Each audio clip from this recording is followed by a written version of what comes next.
വല്ലപ്പോഴും ഒക്കെ ഉണ്ണിയപ്പം ഉണ്ടാക്കാറുണ്ടെങ്കിലും ഇത്ര എളുപ്പമായിട്ട് ഞാനിത് ആദ്യമായിട്ടാണ് ഉണ്ണിയപ്പം ഉണ്ടാക്കുന്നത് കേട്ടോ. സാധാരണ മൈദയും റവയും അരിയൊക്കെ വെച്ചിട്ട് ഉണ്ണിയപ്പം ഉണ്ടാക്കിയിട്ടുണ്ട്. ഇതിപ്പോൾ റവ മാത്രം വെച്ചിട്ടുള്ള ഉണ്ണിയപ്പം. 1 കപ്പ് റവ എടുത്ത് അതിലോട്ട് 1 കപ്പ് സാധാരണ പാലും ഒഴിച്ച് അതിലോട്ട് പഴവും, ഞാനിപ്പോൾ റോബസ്റ്റ ഉള്ളതുകൊണ്ട് റോബസ്റ്റ മാത്രം എടുത്തു.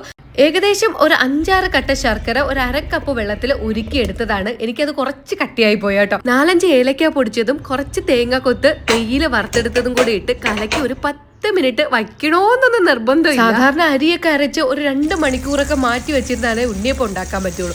ഇത് ചടപടയെന്ന് പറഞ്ഞുള്ള ഉണ്ണിയപ്പമായി. അപ്പോൾ എണ്ണ ഒഴിച്ച് ഈ നോൺ സ്റ്റിക്ക് പാനിലാണെങ്കിൽ ഒരുപാട് എണ്ണയുടെ ആവശ്യമില്ല. ഇതിപ്പോൾ ഉണ്ണിയപ്പം ആയതുകൊണ്ടാണ് ഞാൻ ഇത്രയും എണ്ണ ഒഴിച്ചത് കേട്ടോ. ചിലപ്പോൾ കുറച്ച് ദോശമാവിൽ ക്യാരറ്റും പച്ചമുളകും സവാളയൊക്കെ അരിഞ്ഞിട്ട് കുഴിപ്പനിയാരോ അങ്ങനെ എന്തോ പറയുന്ന കേൾക്കാം.